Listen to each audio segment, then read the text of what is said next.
everyone. Welcome to Colts Coffee and Conversation. My name is Carl. And I'm Holly. And we are here to have you join us in our conversation while sipping coffee about Colts, everyone's favorite pastime. Just kidding. We're going to be talking about different religious beliefs. Mostly, obviously, they're either no longer in existence or they are still in existence, but at a smaller number than was before. Also, these cults that we'll be talking about, some are pretty still mainstream as well. So don't think that we're not going to forget about the big ones. We're going to break down, we're just going to break down on our first topic of conversation. Yes, we are going to go through Wild Wild Country. It's a special that is on Netflix at this time. That's and correct. There's 5 episodes. So we're going to do the first episode. That's right, the first episode. We're going to break down, we're just going to basically go over the story. Yes, and we're going to break it down by characters. Yes, by characters and The main players of each episode. Yes. And so let's go ahead and let's dive in. But before we dive in, we just want to make our little disclaimer here. We're just normal people. We have normal jobs. We are by far not the experts in any of this at all. We don't hold degrees in religion, but we're just, like I said, we're like you and any others who watched this and went, wow.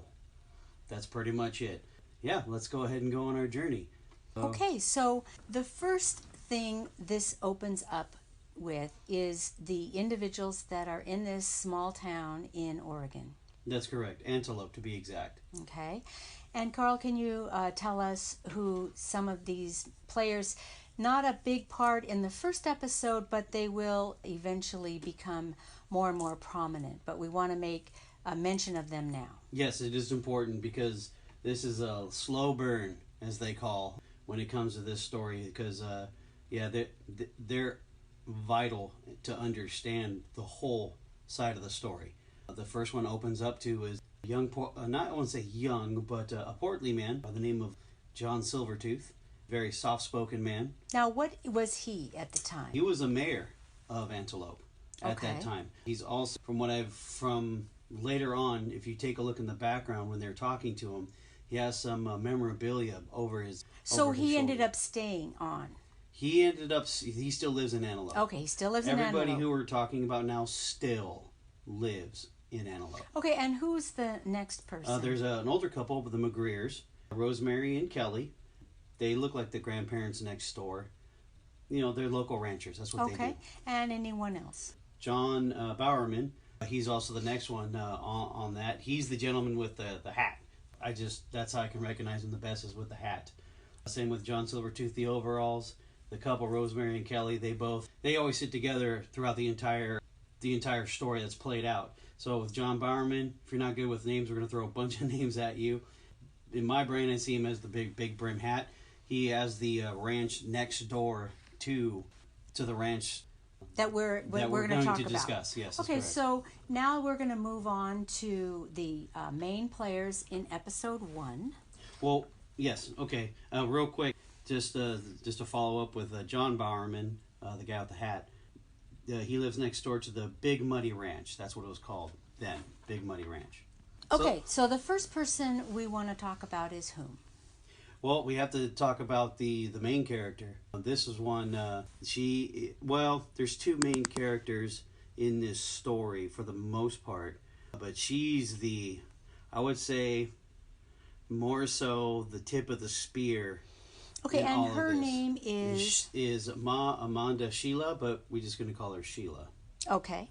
All right, and so we're going to go over a little bit of a history, and they talk about this history. She's very well-spoken. Extremely. And she's very compelling person. Yes. She has a great story to tell. Mm-hmm. And she knows just about every secret about this cult that there is to know. Right. And so her opening statement is something that is really amazing. Yeah, and the thing too is with this opening statement is the moment she says it sends chills down my spine. Okay. Because your first impression, second, it's hard to make a first impression second time. You never get a second chance to make a first impression. What she says is just utterly. Yes. So let's get to it. Yeah, let's please, by all means, go ahead. So this is the quote from Sheila. With every crown comes the guillotine. Without the guillotine, you cannot wear the crown.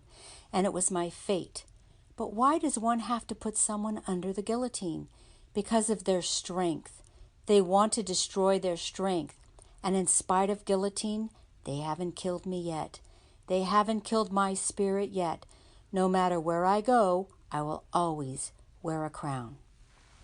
And also, there's one other sentence ahead of it that said, and while I am not afraid of the guillotine. Oh, okay, I did not see that. That was the last part that she said, which means, just right then and there, the word fearless doesn't do it justice. This woman's beyond fearless. This woman, I like to have what she's having for breakfast kind of thing. Right. She's one of a kind, definitely. Beyond. So she's the most compelling. We say characters, we don't mean it in a bad way. We're just trying to tell a story, and they're telling a story, and this is part of the story. She's one of the most compelling characters in this story. So, Carl, can you give us a little background on her? Yeah, we can, certainly. She was born in 1949 in Baroda, which is in the Gujarat state in India. So she's basically born in India. At 18 years old, she left India. Well, let's rewind that a little bit before we even go to that. Do you want to? Yes. So when she was 16 years old, her father took her and her sister to see a man named Bhagwan Rashish. It is Rajneesh, right? Yeah. Sorry about that. It's okay. It's his name is Bhagwan Shri Rajneesh. Okay, so he was in India and he was a spiritual leader. Her father decided to take her in there, and she describes the meeting as wonderful, and she was immediately attracted to him in a spiritual sense, in every sense that she called him her master. Yeah. And so he felt that her devotion right away and built on that and started grooming her into being one of leadership in his organization. Yeah, it's from what I can tell is that, she fell in love with him instantly the moment that she saw him, because when she's describing the first meeting that she met, man, she says that she fell in love first sight. She was very descriptive about the room specific. Yes, what the room looked like, what the air was like. Just the first meeting alone, she mentions that she could die now. Right. So this was an apex of her life, her very young life at that point. Mm-hmm. And whatever path that she was going on at that point totally shifted. Yeah. To go on to this path to be a leader in this group. At this time, she did not know what that would look like. Right. Mm-hmm. So now she was able to, her father must have had some means and sent her to college. Yeah, where was that? At 18 years old, she attended Montclair State in New Jersey. Okay. And she was there for 4 years. That's what it looks like, yeah. It looks and like she was living years. an average American college person's life. Yes, that is correct. She met her husband, I believe, in college. Yes, and she met her husband. His name was Mark. Mm-hmm. He also was a devotee of this spiritual belief system. But there was something wrong with him. What was that? He had Hodgkin. Hodgkin's. I'm sorry, Hopkins. Mm-hmm. Thinking of John Hopkins. He had Hodgkin's disease. He was fighting it for 12 years, I think she mentioned. He was fighting for 12 years. Mm-hmm. Yeah. It looks like he was very sick when they met. Yes. From what it looks like. But now this was her first love. Now, in the sense of the difference between her husband and the Bhagwan, one was more spiritual, one was more life-changing in some kind of a way, whereas her husband was someone she could be with every day. They shared experiences and love and lived together. And it was a different type of, it was, a husband-wife kind of love. Right. Mm-hmm. Yeah. these are formations of Sheila's life. So you have when she met the Bhagwan, when she went to college in America, she met her husband, married him.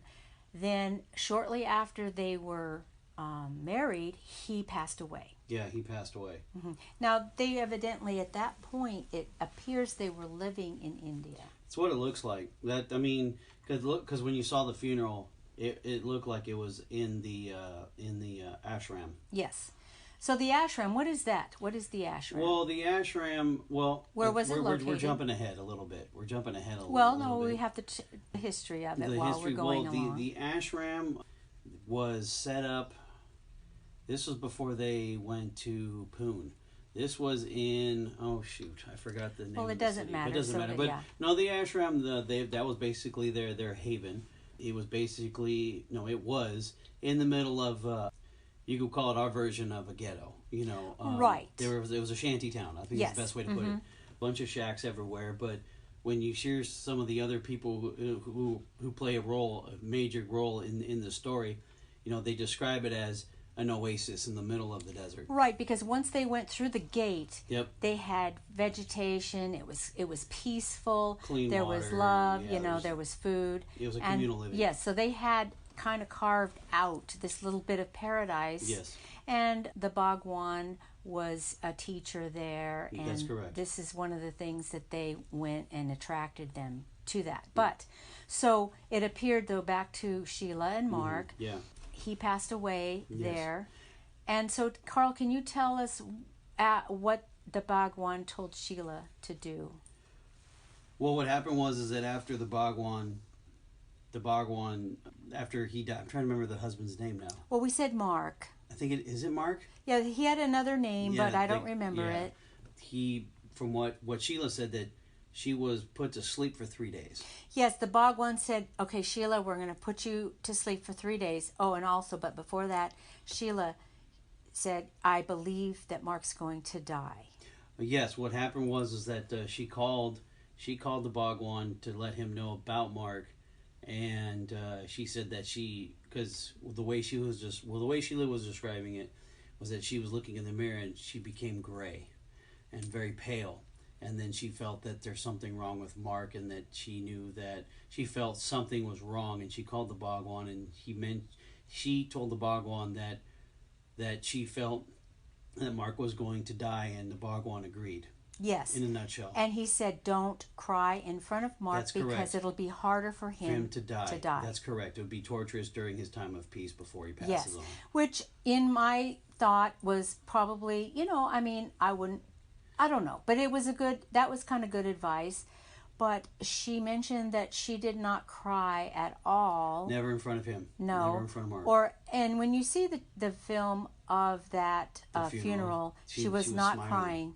She did say that it was the worst grief that she ever had in her entire life. That is correct. She had genuine, true love for him. Mm-hmm. Now, after the funeral, she slept for 3 days, and then when she woke up from that, the Bhagwan told her that the chapter is over. I don't know if it was it. That chapter was over, and now it's time to get to work and bury yourself in the work. Yes. That's how his way for her to help with her grieving process was have her bury yourself in the work, which that's what most people do anyway. So now the work as she's describing it is, they had all kinds of people coming to this ashram, but there was also pressure. Now this is some kind, when we go into more of the researching it, Carl, you found out that there was other issues leading up to the Bhagwan wanting to establish something out of India. And what were some of those things? Well, I think we're jumping a little ahead of it because we still haven't got to Pune yet. Okay, go ahead. Okay, basically what happened was that, well, you have to do the history on how the Bhagwan became the Bhagwan. Okay. We got to set that up first. And then also we have before we even do that, we need to probably cover some more characters as well. Yes. Okay. So let's. We've done with Sheila for right we're now. done with Sheila for the moment. Yeah. Do you want to move to a different character? Yeah, we should move on to. Well, there's a couple people that that really need to, because these people play important roles as well. Jane Stork, who's also called Mishanti B. So we're going to call her Shanti B. We're just going to call her Shanti B. She's from Australia. She's also another one of the characters that pops up in the beginning of their opening monologue. We kind of jumped up a little ahead, but that's okay though, because you kind of, it's important to understand the whole story. No, she felt that she got married. She had children. She's living a normal life, assuming this is the way it was supposed to be. Externally, she put on the happy face. Internally, she was miserable. Quote, she's living a life that she hated. Thought that when she got married, it was supposed to be like a fairy tale. Like she had high expectations or high hopes and expectations when she got married, but it wasn't what she thought it would be. She thought it'd be something completely different. She said living a boring, angry life. So what happened to shift? What was the shift in her life that put her towards the path of going to this group? Well, what happened was that she met someone, if I can recall correctly. It was they were doing a meditation. Well, what happened was that they went there. They had, this is part of how the Bhagwan was able to expand his teachings. They had a worship center, if you want to call it that, a worship center. Someone was mentioning it to her that, hey, this is something you might want to take a look at. And her husband went down and they did kind of like a tutorial, like a, Right, now, this sort of like an exercise that they went through? Well, no, because, yes, but real quick, she was very skeptical at first. You got to understand that. She's extremely skeptical because, at this point, she's searching for anything. Okay. She's not happy.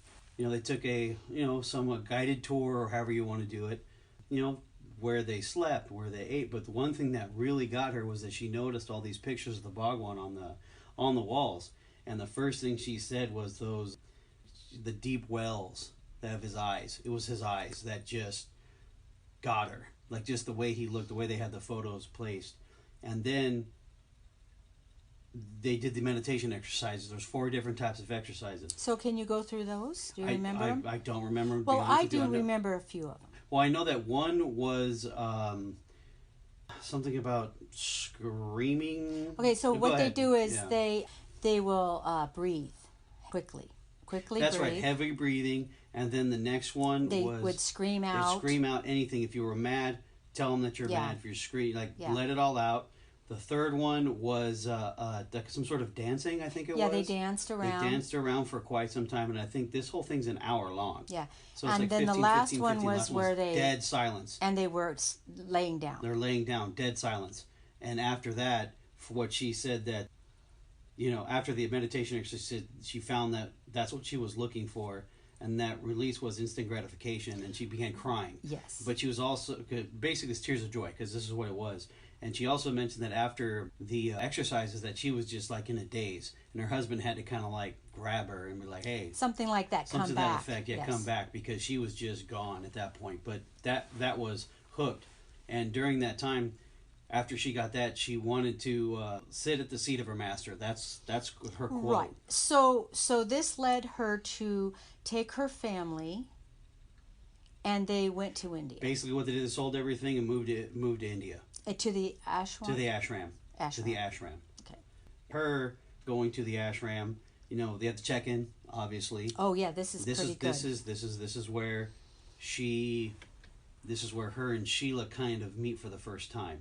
But before that, when Sheila was actually working at the ashram, she was the assistant to a different secretary, which I plumb forgot her name. Well, it's fine. So basically, Sheila was an assistant to the assistant secretary.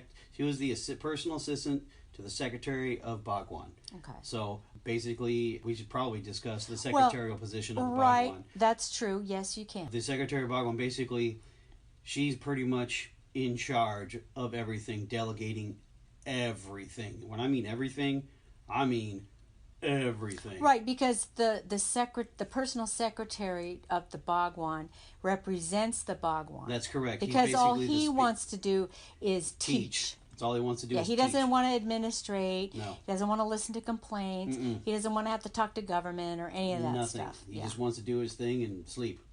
Yes. Nice life. Okay, so at this point... But at this point, she came in and... this is Shanti B. This is Shanti B. Shanti B came in. You know, the first thing they gave her to was they needed a responsible cleaner. And when she was given that job, she's like, I didn't come all the way over here to clean toilets. But that's what she did. Right, because honestly, it was a test. I'm sure it was. But how long did she have to do that? A year. Okay. She did it a year because basically after she discussed that, Sheila was mentioning that they wanted to get rid of the looky-loos. So they wanted just the hardcore people who were there for the teaching and that's for the, right. the and life that was change. The life change. Because in any kind of group, oh, this is great, you know, and there's a lot of freeloaders and that kind of thing that would probably come in. So they basically wanted to just take the cream of the crop, get rid of all the other ones. So you start pressure. Well, in anything in any organization, no matter what it is, from McDonald's all the way up to IBM, you have things need to get done. Yes. And sometimes with the phrase of starting from the bottom, that's the bottom. The custodial staff, and that's not disrespecting you people in custodial staff. You are muchly appreciated. Trust me. In my work, without you guys, it would be terrible. But it's, you work your way up. And that's basically, from what I can tell, is that how they weeded out the people who were just there for the fun. Yes. And not for the quote-unquote work ministry kind of thing. I understand. That's how they weeded everybody out. And it just kind of just worked its way from there. Because at the ashram, it was legit, serious, communal living. They all chipped in. They all had a job to do. And every job was important. I'm thinking, is there another person we want to talk about? Absolutely, there is. He in the end, pretty much the top dog, but that's jumping ahead. His name is Swami Prem Niran, also Philip Tolkas. He's a lawyer. Okay, and we're going to call him Swami. We're going to call him Swami. Yeah, we're just going to call him Swami. Now, for just first impressions of him, I just look at him as a man who, I don't want to say burnt out because that's not the word I'm looking for, but he's found his quote-unquote Zen. He's in his spot. His history was... Well, his history, comes from a stressful background. What did he do? Well, he was a lawyer. Local background on him. He graduated from the University of San Francisco. After he graduated from the University of San Francisco, he worked at Bronson & McKinnon as just a standard lawyer from 71 to 74 in San Francisco. And then went later on to Los Angeles. And that's where, quote-unquote, made his bones. Right. That was over at the District Attorney's Office from 1974 to 81 at Manat Phelps ETAL. That's where he explains when he comes into play. He talks about, he grew up in the best time there was a time to be born. He was born in the 50s, raised by a great family. Obviously, he went to a university, became the lawyer. He, become a trial attorney, so you want to, like, as he puts it, collect your bones, is right across the street from the district. He was a district attorney. But he was in Los Angeles, right? In Los Angeles. And mind you, at this time, he was a partner in this over at Manat Phelps, etc. He was a partner. Yes. So it's not like he was making... But he represented some high-profile people. He definitely did. I did not write down who he represented, but he did a couple of... okay. So he was in Hollywood. Yeah, he was basically a Hollywood attorney, definitely making very good money. But also with a lot of that, he also mentioned that there was a lot of stress that came with it. All he did was work, and he explained it 7 hours a day, 20 hours, or 7 days a week, 20 hours a day, like putting himself through the meat grinder. And at this point, he was pretty much burned out. And what happened was that he went to go pick up a friend from the airport. He came back from India. That's where it ties in. And he was talking about, when he picked him up, he said that looking at his friend, 20 years fell off his face. And he was just a different man and a different thinker, and he just had this they went on this trip in this VW van, and he just said the way he was talking, the way he was, he played some tapes of the Bhagwan, his speaking, and that's where he got hooked. So what happened to him was that once that happened, he decided to go to India and he went to a visit. He went to a visit. He went for a visit. The timeline of the visit, it doesn't say much, because during the time that he showed up, and I know it's jumping a little ahead, but he got to hear him speak, and then he was also there when he didn't speak, and the Bhagwan chose not to speak anymore. Right, so there was a time, during the time when Swami went, that he went to hear him, and he did, and then you're saying that he decided, the Bhagwan decided he's not speaking anymore. Yeah, we'll jump into that a little bit later on. But this is just... But the timeline, I don't know if he went back multiple times or not, because they didn't say. It just doesn't say. But he did definitely say that he was burned out, left LA, found peace, and felt like he was at home the moment he went into the ashram. Okay. The ashram plays a role. Okay, so let's... is there anybody else we need to As of right now, no. There's no other characters. Okay, so... Well, people in play. Right. Okay, so now we're going to go on to the main story. We got the characters down pretty much. Yeah, we pretty much got the characters down. But the thing is, I did some research on the background. How did he get popular? Because he just didn't get popular overnight, right? Okay, this is a good point. Yeah, so basically when you take a look at Bhagwan himself, because he plays a role. Now, mind you, when this was filmed, the Bhagwan passed away in 1990. So all you have is just his recordings and stuff. So you're never actually going to have a sit-down chat or an interview with him, because he's gone already. Now, what I did is that, when you take a look at Bhagwan, your first impression when I saw him was, mind you, they had the early recordings when he was just in his apartment where Sheila met, because he looks like he did his work inside of his apartment. That's where he pretty much started, because when you took a look at the footage they showed of him, is that his apartment had books everywhere.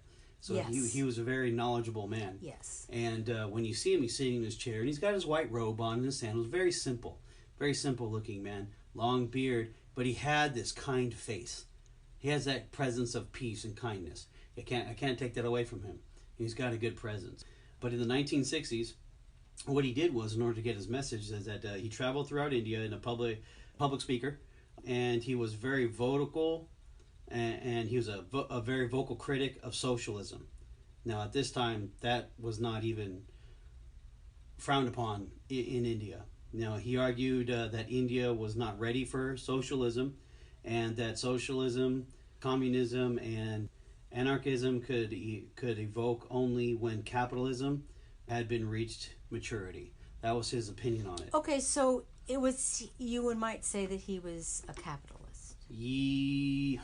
Yes and no. Okay. I think from what I can tell from looking at from him then to what he became, he kind of changed his mind a little bit, but we'll get into it. Also, the one thing that you don't do in India is criticize Gandhi. He criticized him heavily about his Hindu religious orthodoxy. He really bashed him very well and was no qualms sharing his thoughts about it. His doctrine was focused on meditation, mindfulness, love, celebration, courage, creativity, and believe it or not, humor. And he says that all of that were suppressed by the state of belief system in India. Okay. So he also, another thing too, which gave him a moniker, he had an open attitude to human sexuality, and this caused him to be known as the sex guru. Okay, so now he's going around, he's speaking, he's gaining support. Yeah, he's getting support because at this time, this is the 60s, so, I mean, we can easily take a look at the 60s here in the United States, where that's where the hippie movement was coming in, and that's pretty much everything the hippie movement was about.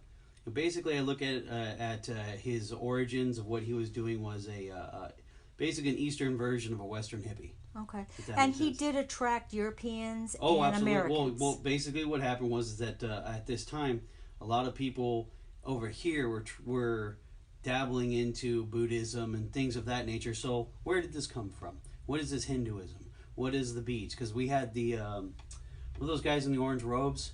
I'm saying Macaratians. It's not. It's Hare Krishna. Hare Krishnas. Right. You know, that's similar to what is, but not too crazy. But you know, people in Europe, in the United States, and in the West, because they use that phrase a lot, the West. People came out and took a look, and that's, you know, little by little, word of mouth. He also published a lot of books during this time. That's when they had a kind of a machine behind him. So he was making tapes. He was making books. There's so many books he's written that are, it's mind blowing. So now we have him. He's rising in popularity. Yeah, there's in the '60s. Yeah, in the Okay. '70s, he kind of gets himself into trouble. You know, he expanded his teachings against religious writings. He was very against that. Traditions, mystics, and philosophers around the world. So he didn't just stick to India. He went global about everything. And how he was able to reach that was through the teachings and the books and the meditation centers. Okay. That's what they call the meditation centers. Now, yeah, I know, right? In basically church. In 1974, this is where he relocates to Pune, the ashram. Okay. Okay, he really relocates from the apartments, Okay. then to the ashram that everyone is now visiting for the Yes. characters from the past. Now, by the late '70s, tensions were rising between the Janta Party. Now, the Janta Party was around from 1977 when they released power, from 77 to 2013. So they were a very inactive party. Now, the Janta Party claims that the Rajneeshi owed taxes over $5 million. Okay, so this is where we're really getting into it now. This is where we're getting the teeth of it, to where we kind of play up, because when you're watching the show itself, these details, a lot of them are left out. Because as anybody, when we're telling a story, we're going to tell it as it's the best light for ourselves. So Sheila's starting out telling this story, and she is the main narrator of the story because she was there. Yeah, I mean, she was there from the infancy to all the way through to the end. way through to the end. So these certain details, but I think she does intimate certain things in her speech that says it's time for the Bhagwan to move on, and the Bhagwan wanted some land. So what happened was that he wanted to make the ashram bigger. yes, What happened was that during this time when they were bringing in people from the West and people from Europe, they really were focusing on people who actually had talent. He was very huge during this time in regarding creativity, being Yes. creative. He really, really, really, really pushed that. So his main, their main focus was to actually have their own city. That right. was So the goal. he had his first personal secretary Yes. go out, and he told her, we don't remember her name, Yeah. but to go out and find a piece of land. Yeah, she wanted to go find a piece of land that they could purchase. The first one they went to, if I can remember the cities correctly, they went to Bombay. That didn't happen. She also went to, I think it was Delhi. it was Delhi was another, and a few other provinces. And But during they're- this time, though, they were having issues with the government. Yes, They were that's having why. issues with the government yes. because this is when he was going against the value. You made fun of Gandhi, and the woman that was running, I guess, who was in charge at the time, the She's prime a prime minister, yes. and her last name is what? She was Mrs. Gandhi. Boom. Okay. Yes. So what happened was that I guess according to Sheila in the story, she was summoned by Bhagwan. Bhagwan. Thank you, by Bhagwan. Of course, talked to her, said, "Hey, what do you think of?" Oh man, I wish I remembered her name. The secretary. But yes. he pretty much said that she's not good for you. She can't handle building a community where she felt she can do it. Right, because there was organization and all kinds of There's things. one thing you can say about Sheila: that woman was organized. Yes. So basically, at that point, that's when the Bhagwan blessed Sheila Yes. with the mantle. He put the mantle on her Became the to be the secretary. personal secretary, which meant Yes. everything. Which meant everything. Yes. So basically, what happened was she made it her mission, because the first thing she was supposed to do was find a place. So instead of looking through India, she decided to go to the United States, because she pulled out the Constitution, Bill of Rights. the Bill of Rights, where they can actually. Well, this is kind of where the lawyer comes in, and there's also another gentleman, which, you know what, I plumb did not write his name down as well. He actually was a proprietor of Eastern religious beliefs in the United States. Right. So, but the basic idea with him, was... but he was also I guess, a visitor of the ashram. Yes. Mm-hmm. And with the help of him and the help of with Sheila and of course the funds behind them, they were able to find loopholes in the Bill of Rights and also the Declaration of Independence, like the Constitution. Constitution. So basically, what at this point in the episode, yeah, what Sheila says is they decided the United States was the place where the Bhagwan could go. Yes. They could take their people. They could find a spot and they could worship as they wanted. They would be free. Because what their goal was to have their own city was the only way they could do it without any provocation. Right, because as you have already found out, they owed taxes. $5 million. Right. And they've also upset the government by their beliefs, and they actually felt that group was a threat. Yes, it was a threat to their society. Okay, so let's go on now. I want you to tell me what transpired. We know that, I'll tell you something. So, and then you can say the next thing. Sure. So, Sheila is very organized, as you said, and very smart. She told us that she went to the proper authorities to get all of the visas and all. So she had to organize all of the travel and all the legalities for people to go to the United States. Now, how was the unusual part about that? How did that transpire? Well, you talking about the leaving part? Yes. Okay.